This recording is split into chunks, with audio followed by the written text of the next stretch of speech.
Olá, bom dia a todos. Sejam bem-vindos, cursistas do curso de Tecnologia e Educação. Ontem, por questões técnicas, a gente não pôde ter a nossa aula no momento síncrono. Por isso, estou gravando essa aula no momento assíncrono, né? E hoje a gente vai continuar as nossas discussões, certo? Então, hoje eu gostaria de discutir com vocês sobre os espaços escolares, né? Nossa primeira aula foi discutindo os novos cenários e os novos tempos escolares. E aí, eu queria justamente trazer essa discussão sobre a diferença entre espaço escolar e espaço educacional, né? Por muito tempo, o único espaço educacional que existia era a escola, né? A escola, o espaço escolar era também o espaço educacional. Mas hoje em dia há uma variedade de locais e de possibilidades de aprender e de ensinar. Esses outros locais que não são a escola tornam-se os espaços educacionais, né? E aqui eu trago para vocês uma fala de Morin, do José Morin, que é um dos especialistas em estudos de tecnologias educacionais, principalmente focado para o ensino híbrido, que ele vai dizer que hoje em dia o professor, ele além de ter que lidar com o espaço escolar, ele também tem que lidar com o espaço educacional ou com os espaços educacionais. Então, o José Morin vai dizer o seguinte: o professor, em qualquer curso presencial, precisa hoje aprender a gerenciar vários espaços e a integrá-los de forma aberta, equilibrada e inovadora. Antes, o professor só se preocupava com o aluno em sala de aula. Agora, continua com o aluno no laboratório, organizando a pesquisa, na internet, com atividades à distância e no acompanhamento das práticas, dos projetos, das experiências que ligam o aluno à realidade, à sua profissão. Ponto entre teoria e prática. A sala de aula será cada vez mais constituir-se em um ponto de partida e de chegada, um espaço importante, mas que combina com outros espaços para ampliar as possibilidades de atividades e de aprendizagem.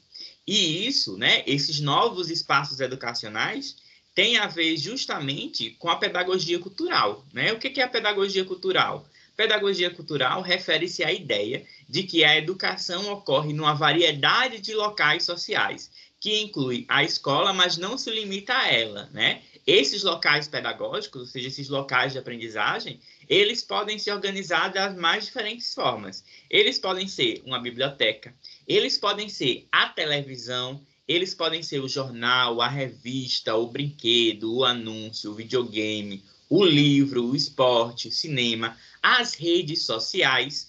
Tudo isso pode se tornar um local de aprendizagem, pode se tornar um espaço educacional, pode se tornar um local pedagógico, né? E aqui a gente tem, entre os locais pedagógicos, a gente tem os ambientes virtuais de aprendizagem, né? Então, é comum que várias faculdades, que hoje em dia até mesmo as várias redes de ensino tenham seus ambientes virtuais de aprendizagem. A UFRN tem o CIGA, nós temos o nosso AVA na Uninasal, né? No IFRN, eles têm o... Agora eu me esqueci o nome do sistema do IFRN, né? Mas eles também têm o próprio sistema de ambiente virtual de aprendizagem. Muitos utilizam o Moodle como ambiente virtual de aprendizagem, mas qualquer ambiente virtual ele pode se tornar um ambiente de aprendizagem desde que ele passe por um processo de organização do professor, né? E aqui eu trouxe um vídeo que é justamente debatendo isso, né? Onde vai se discutir o ambiente de outros ambientes de aprendizagem. No caso aqui, o exemplo será o Facebook organizado enquanto um ambiente virtual de aprendizagem. Vamos escutar?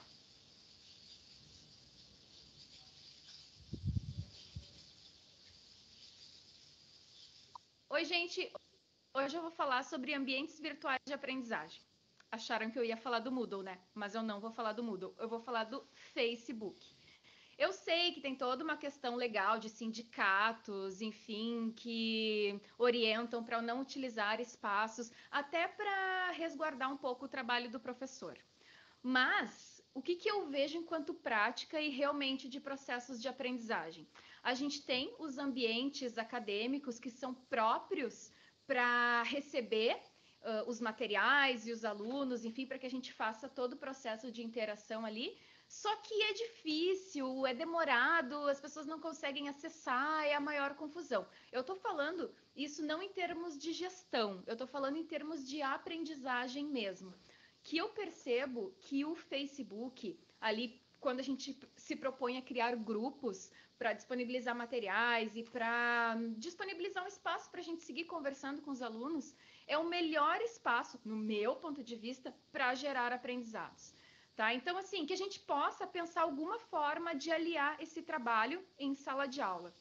Eu sei que tem muitos dos ambientes, o Moodle, o Blackboard, enfim, outros, que tem alguns plugins que fazem essa conexão de rede social com ambiente de sala de aula, tá? Mas isso tudo gera trabalho para o professor, ter que ficar configurando as coisas. Então, hoje eu uso muito o Facebook. Em todas as minhas turmas, eu sempre peço para um dos alunos, ó, vai lá e cria um grupo no Facebook e me adiciona. Adiciona os colegas e me adiciona. E por ali eu faço compartilhamento de material, eu tô caminhando na rua, vejo alguma coisa, tiro uma foto, já mando para o pessoal. Os alunos usam como uma extensão do processo de aprendizagem, uma extensão da sala de aula. Final de semana eles estão lá estudando, mandam os materiais, compartilham, me marcam, né? Porque eles querem que eu veja aquilo que eles estão fazendo e é muito legal. Estou falando em termos de aprendizagem mesmo, não em termos de gestão e de legislação. É o espaço que eu vejo que realmente acontece a interação. Porque a gente sabe que o processo de aprendizagem ocorre na interação entre as pessoas. Então, eu sou uma super defensora aí das redes sociais como uma ferramenta para gerar aprendizado. Certo? Essa é uma das possibilidades do uso do Facebook, não que não existam outras. A proposta é que a gente deixe aberto aqui realmente para vocês nos indicarem outras possibilidades. E o vídeo de hoje é isso aí, certo? Beijo, abraço, tchau, tchau. O Facebook, para mim, também é um dos meus favoritos em termos de construir uma comunidade de aprendizagem em um ambiente virtual. Mas hoje em dia nós sabemos que o Facebook está muito em desuso, principalmente em relação aos jovens, né? Hoje em dia o Facebook já se tornou uma coisa de pessoas velhas. E então a gente também pode organizar esse ambiente de aprendizagem no Instagram. A gente pode fazer do Instagram um ambiente de aprendizagem. A caixa de comentário pode se tornar um fórum de troca de ideias, né? O Story, ele tem algumas possibilidades, inclusive de você construir enquetes, de você fazer testes, de você incluir caixas de perguntas, né, para que as pessoas, para que os alunos possam deixar as suas dúvidas. Então, é possível construir esse ambiente virtual de aprendizagem em praticamente todas as plataformas de rede social. O que precisa? Precisa de organização do professor, que ele conheça a plataforma para que ele possa organizar aquela plataforma para tirar o maior proveito da aprendizagem, certo? Vou aqui passar adiante. E aqui, espero que vocês tenham conseguido fazer a nossa primeira vivência, que é registrar ao longo das 12 horas as tecnologias que você usa, os objetivos que você está utilizando aquela tecnologia e o seu tempo de uso. Agora, vamos entrar na aula 2. Só um instante para eu poder trocar aqui de tela para vocês poderem ver a 2, certo?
Pronto. Então, deixa aqui carregar. Então, a gente vai continuar as nossas discussões, agora saindo do ambiente de aprendizagem, para discutir como é que se dá a comunicação quando ela é mediada pelo computador. E como é que se dá as redes sociais e a autodaxia, ou seja, a aprendizagem autônoma dos usuários, certo? Então, qual é o nosso objetivo aqui? É discutir como é que se dá essa comunicação mediada. Quais são os cuidados que o professor precisa ter quando ele está se comunicando por meio das redes sociais. E aí a gente já começa com um novo conceito, né? Então, na aula anterior, a gente tinha introduzido o conceito de alfabetização tecnológica, né? Que é quando a pessoa aprende a utilizar os instrumentos tecnológicos de uma maneira crítica e reflexiva. E agora a gente vai adentrar em um novo conceito que é o de mídia educação. O que é a mídia educação? A mídia educação, ela já vai para além do instrumento. A mídia educação, ela está focada principalmente nas linguagens. Então, agora, não é simplesmente o aluno, como lá na alfabetização tecnológica, aprender a utilizar reflexivamente as tecnologias. Aqui é a hora do aluno aprender a linguagem comunicativa, né? Então, ele vai aprender a linguagem, por exemplo, do Facebook, a linguagem do computador, a linguagem de uma propaganda, a linguagem de um jornal, ou seja, como é que aquelas comunicações são organizadas e qual é a intenção desse processo educativo. Então, aqui o próprio conceito vem trazendo, né? A mídia educação é um processo educativo cuja a finalidade é permitir aos membros de uma comunidade participarem de modo criativo e crítico ao nível da produção, da distribuição e da apresentação de uma utilização das mídias tecnológicas e tradicionais destinadas a desenvolver, libertar e também a democratizar a comunicação. Então, aqui, o estudante tem que entender como funcionam as linguagens das várias mídias, né? Ou seja, dos vários meios de comunicação que o ser humano utiliza, e ele tem que aprender não só como essa linguagem funciona, mas a produzir esta linguagem para se comunicar também. Então, não adianta ele apenas aprender a utilizar o YouTube. Ele também tem que aprender como é que o YouTube funciona, como é que eu posso produzir um vídeo do YouTube e como é que eu posso utilizar o YouTube para me comunicar. Não só assistir vídeos no TikTok, mas aprender como o TikTok funciona, como é que eu posso produzir conteúdo para esse TikTok, como é que eu posso utilizar esse TikTok para me comunicar. Então, enquanto que a alfabetização tecnológica tem na sua essência lidar com o instrumento, a mídia educação ele tem como essência lidar com a linguagem, né? Fazer com que as pessoas entendam a linguagem daquele meio. Por exemplo, por muito tempo eu acreditei que as entrevistas que a gente lia nos jornais, né, nos jornais impressos, nas revistas, elas eram simplesmente transcrições das entrevistas reais, né, que estaria ali tal qual como ocorreu a entrevista. Só que quando eu fui estudar sobre a técnica da entrevista, em um livro chamado A Arte de Entrevistar, da Thaís Okooma, que é uma autora uma jornalista da Folha de São Paulo, ela vai explicar que a entrevista que chega para o leitor não é a mesma entrevista que é feita pelo repórter, que o repórter tem permissão para editar essa entrevista na sequência que ele desejar e, inclusive, ele não pode alterar o que foi dito. Mas ele pode alterar as palavras que foram utilizadas. Então, a mensagem final deve permanecer, mas ele pode manipular as palavras. Isso traz toda uma outra dimensão. Então, a entrevista que eu lia, acreditando que era fidedigna ao que tinha acontecido, na verdade é uma construção do repórter. Mas eu só sei disso se eu estudo aquela mídia, se eu estudo como é que é produzida uma entrevista para jornal. E aí eu entendo como é feito todo o seu processo de produção e distribuição e apresentação. E aí eu posso agora, toda vez que eu estou lendo uma entrevista, eu penso, como é que isso aqui foi pensado? Como é que isso aqui foi organizado? Por que que é desse jeito? Quem foi que colocou esta sequência? Né? E aí eu tenho uma visão mais crítica desse processo midiático. Então é importante que o meu aluno ele compreenda como é que se constrói essas várias linguagens para justamente ele ter o senso crítico e para que ele possa utilizar essas linguagens a seu favor. Né? Aqui é um texto que eu vou deixar para vocês linkado, que é um texto falando sobre os algoritmos e a democracia. É um doutor em ciência da computação e de dados, onde ele vai falar que essa situação política polarizada que nós nos encontramos hoje, ele é resultado muitas vezes dos algoritmos. Os algoritmos são um sistema, né, de computador, onde o computador ele vai, a partir da análise da base de dados, ele vai seguindo a sua programação. Não? Então, ele é programado, por exemplo, o algoritmo do Facebook. Ele é programado para lhe mostrar aquilo que você mais gostar. Então, o computador ele vai coletando os dados daquilo que você permanece mais tempo assistindo, daquilo que você mais curte, aquilo que você mais compartilha. E a partir desses dados, ele vai colocando os assuntos que você geralmente mais gosta, para que você fique mais tempo naquela rede social. E isso vai criando uma bolha, porque você passa a ter menos diversidade na sua rede. Se eu gosto apenas, por exemplo, de gatinhos e não gosto de cachorros, e aí eu vou e compartilho mais coisas de gatinho, ou curto mais coisas de gatinho, ou passo mais tempo assistindo coisas de gatinho, então o Facebook vai entender que é aquilo que prende a minha atenção. Então ele vai sempre retroalimentando, vai colocando mais e mais coisas de gatinho para eu assistir. E as coisas de cachorro vão deixar de sair da minha tela. E aí eu vou passar a me relacionar só virtualmente, só com quem gosta das mesmas coisas que eu, que compartilha as mesmas coisas que eu. E aí eu vou ter a falsa sensação de que todo mundo é louco, apaixonado por gatos, e que não existe pessoas que gostem de cachorro. Isso aqui é um exagero para vocês entenderem a ideia do algoritmo. Já a pessoa que gosta de cachorro, o algoritmo vai fazer o inverso, e aí ela vai pensar que não existe pessoas que gostem de gato.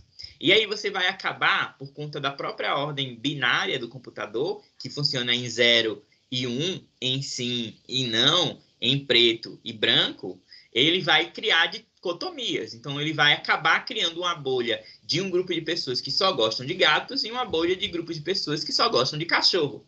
E isso é prejudicial à democracia, porque ele impede que vocês vivenciem e socializem com pessoas que tenham pensamentos diferentes do seu. E isso acaba causando as polarizações, os extremismos, né? Então, é uma reportagem bastante interessante que eu vou disponibilizar para vocês e eu gostaria que vocês lessem para a gente poder discutir, ok? E outra coisa dentro da linguagem de computador, né, dentro das comunicações, é que, e isso está valendo para todos os campos, existe uma coisa chamada UI e UX. O UI é a construção de designers instrumentais, e a UX são designers de comportamento, né? Eles são a maneira como a gente constrói, hoje em dia, as nossas redes sociais e as nossas interações, né? Então, todas as plataformas, elas utilizam os designers instrucionais e os designers comportamentais, ou designer do usuário, que é o UX. O que eles tentam fazer? Eles tentam fazer com que a interatividade seja a mais fluida possível. Esse é o objetivo do designer instrumental, ou seja, que você não precise pensar muito, que você não precise entender a plataforma completamente, porque ela é intuitiva. Então, ao invés de um monte de explicação, vai ter lá um íconezinho para você clicar. E aí você clica nesse ícone e você já sabe o que vai fazer, porque tem um íconezinho ali do boneco. Você já entende, por conta daquela imagética, que ali é o do seu perfil. E aí tem o de compartilhar. E você já sabe que essa setinha de compartilhar, que uma seta para fora é o compartilhar. Você já clica ali. E o design instrumental, ele vai fazendo isso para que você tenha uma facilidade no uso e no manuseio. Já o designer comportamental, né, o designer do usuário, ele vai ser pensado para que o usuário passe mais tempo naquela plataforma, que ele tenha uma experiência mais positiva e que ele fique lá, goste mais de interagir e de participar daquela plataforma. Esse princípio, que são princípios da programação, eles foram migrados para todas as outras áreas. Hoje em dia, a gente tem um profissional específico para construir material de design, de material didático, que são os designers instrucionais. E os designers instrucionais, eles se especializam justamente nos designers de instrumento e nos designers de comportamento, para desenvolver materiais didáticos online que sejam adequados para aquele usuário. Então, aqui a gente vai assistir rapidamente, explicando o que é o designer instrumental e o designer do usuário, para vocês entenderem um pouco. Mas, hoje em dia, todos nós precisamos ter uma noção mínima do designer do usuário e de designer do instrumento para construir bons materiais didáticos e para poder nos relacionarmos melhor com as nossas mídias, ok? Então, vamos lá.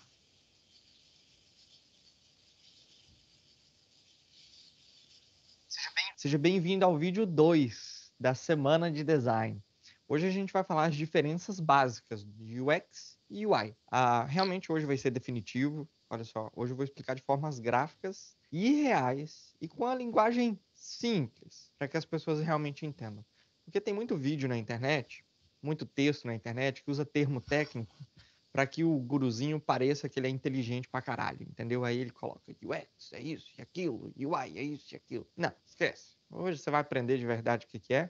Depois daquele primeiro vídeo emocionante que eu contei a minha história para vocês. Espero que vocês tenham entendido que você pode mudar de vida. E hoje a gente vai começar um pouco mais técnico, para depois a gente ir adentrando aí em precificação, adentrando para a área de processos de design. E a última aula a gente bate um papo um pouco sobre como vai funcionar os próximos passos da sua vida em relação a Design Circuit e como a Design Circuit pode te ajudar depois desses 5 vídeos. Então vou começar aqui com a explicação básica que a galera normalmente usa, que é aquele UI, né, User Interface, ou interface do usuário, é a garrafa de vidro. Lembra do negócio do ketchup? Então, é a garrafa de vidro. UX, User Experience, ou experiência do usuário, é a garrafa de plástico. Erro clássico de quem não faz ideia do que está falando. Vamos aprender o que cada habilidade é de verdade agora. Vinhetinha de sempre. Então, vamos.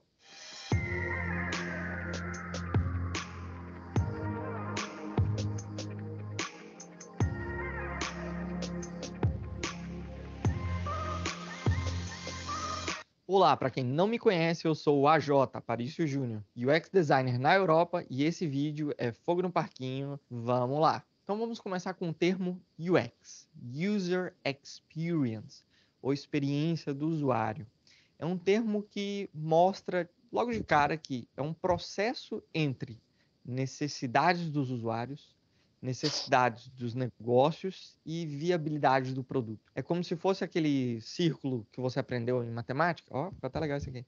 É aquele círculo que você aprendeu na matemática de união. Você tem 3 círculos: necessidades dos negócios, necessidades dos usuários e viabilidade do produto. Aquele meio ali, ó, tá? Aquele meio é UX. Entendeu? Não? A gente pode continuar com a explicação, porque hoje é o dia. Um profissional focado em pesquisa, documentação, teste, encontrar insights, soluções para problemas complexos. Esse é o profissional de UX. Não entendeu ainda? A gente vai explicar um pouco mais. Segura. Mas vamos primeiro explicar o que é o UI, User Interface, ou designer de interface. Esse designer ele já tem um processo voltado para detalhes visuais. Como os usuários vão ver e utilizar o produto. Viu? Como vão ver e utilizar o produto. Viu lá? É, exatamente. Entende padrões visuais que podem ajudar ou atrapalhar a experiência do usuário. Aí você fala, pera, a palavra experiência do usuário apareceu em UI? Sim, senhores, existe uma grande colaboração entre essas duas habilidades. E às vezes, essas duas habilidades são uma pessoa só. Então, esse profissional de UI ele é focado em cores, tipografia, microinterações, estilos e o famoso Pixel Perfect. O que é o Pixel Perfect? Porque os gurus falam Pixel Perfect o tempo inteiro e ninguém entende o que é. Pixel Perfect é isso aqui, ó. Deixa eu mostrar. Sabe quando você dá zoom na sua tela? Zoom, zoom. ou que você coloca a sua cara desse jeito na sua tela assim, ó, sabe? Que você vê aqueles quadradinhos na sua tela, aquilo é um pixel. Pegou? Então, o cara de UI, ele tá preocupado em mexer assim, ó. Sabe quando tá aqui o quadrado? Aí ele faz assim, ó. Tá aqui. Aí ele olha, agora sim. Pra quem não entende, tá assim, mudou nada. Mudou nada não. Aí ele, não, mudou. Que agora ficou 22 pixels pra cá, 24. Antes tava 21. E você tá assim, ó. Mudou nada não. Esse é o designer de user interface. Ele presta atenção em coisas que às vezes as pessoas normais não prestam atenção. Então, ele é um cara que tem atenção a detalhes. E isso é a explicação, pessoal, tá? Que não é de livro. Antes que o pessoal comenta aí falando, nossa, ele não faz ideia do que ele tá falando. Não, só trabalha na área.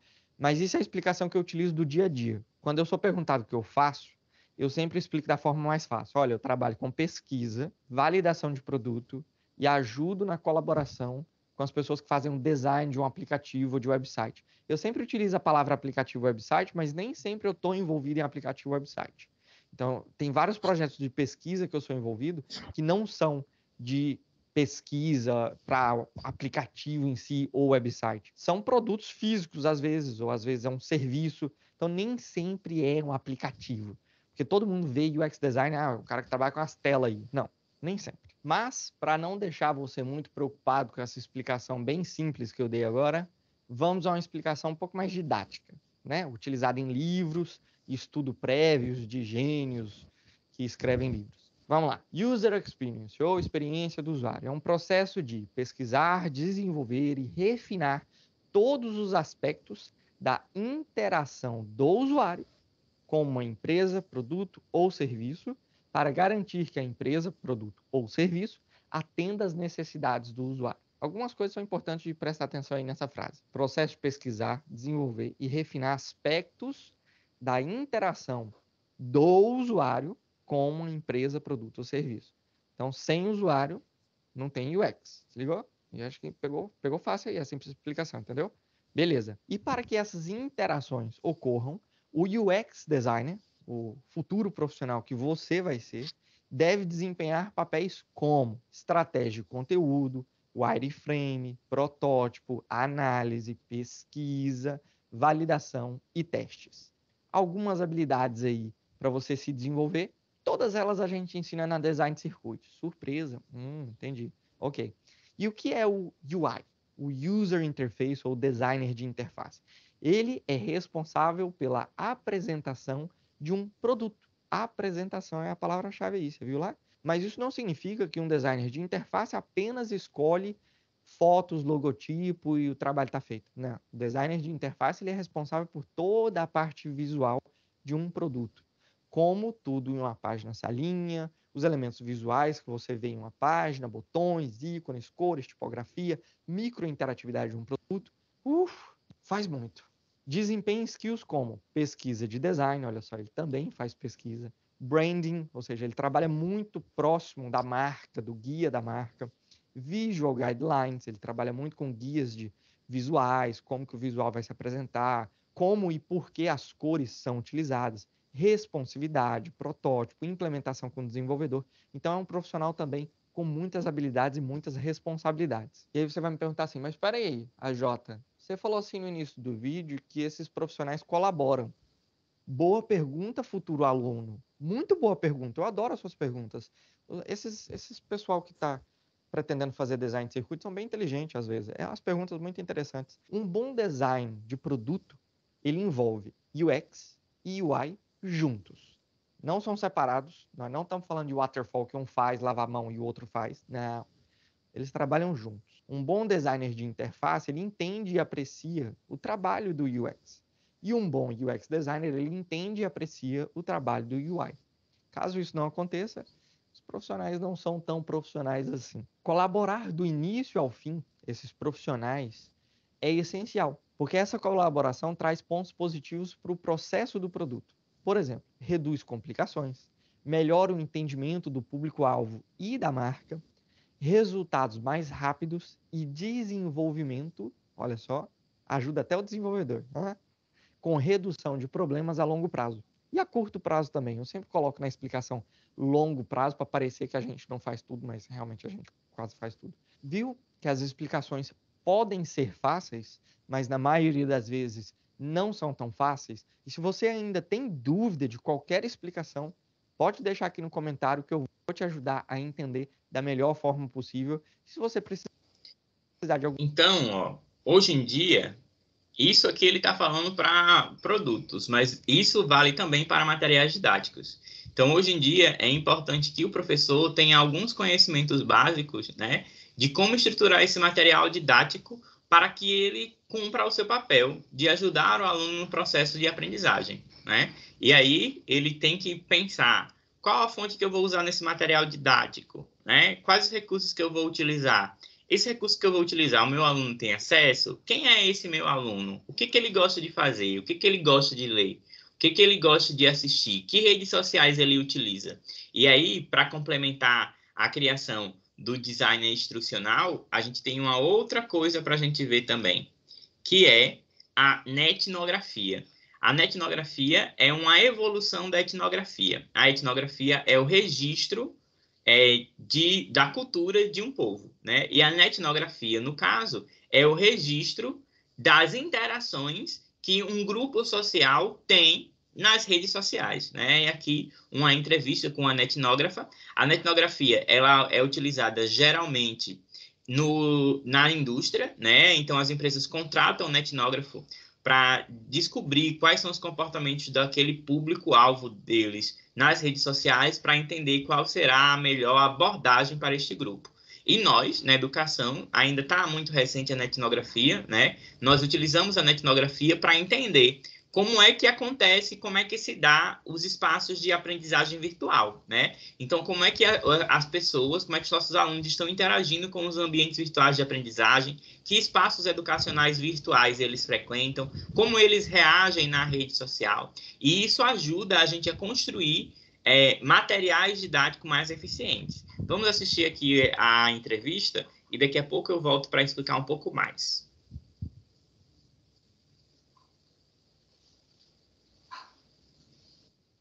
Então, gente, a netnografia ela é importante para a gente entender o comportamento digital. Muitos amigos meus, durante a pandemia, construíram Instagrams, né, educativos. E aí eles reclamavam, poxa, os meus alunos não vão para o meu Instagram, não veem as atividades que eu posto no Instagram, não dão curtida, não comentam, não interagem. Aí eu disse, mas você foi nas redes sociais de seus alunos para pesquisar o que eles curtem, o que eles gostam, o que eles fazem? Ou seja, o professor não fez a netnografia dos seus alunos, não fez como é que esses alunos se comportam nas redes sociais. E isso faz com que não haja comunicação entre eles. Por quê? O Instagram, ele só vai recomendar para você conteúdos que lhe interessem. Se eu sou professor de história e eu fiz assim um conteúdo massa de história para o meu aluno, mas aquele conteúdo não está dentro das listas de interesse do que ele mais curte e interage, isso não vai aparecer para o meu aluno. O meu aluno vai ter que fazer o esforço de ir no meu Instagram para poder ver as coisas que eu postei, porque não vão aparecer no feed dele, porque não é de interesse.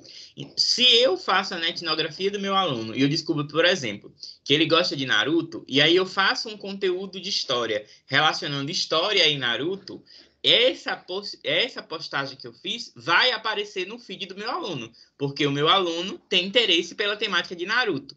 E aí ele vai, sim, começar a interagir com a minha postagem. Mas, se as minhas postagens não têm nenhuma relação com o comportamento que ele já tem nas redes sociais, então eu acabo não fazendo a interação. Por isso que é tão importante estudar a netnografia do meu aluno, o comportamento dele nas redes sociais, certo?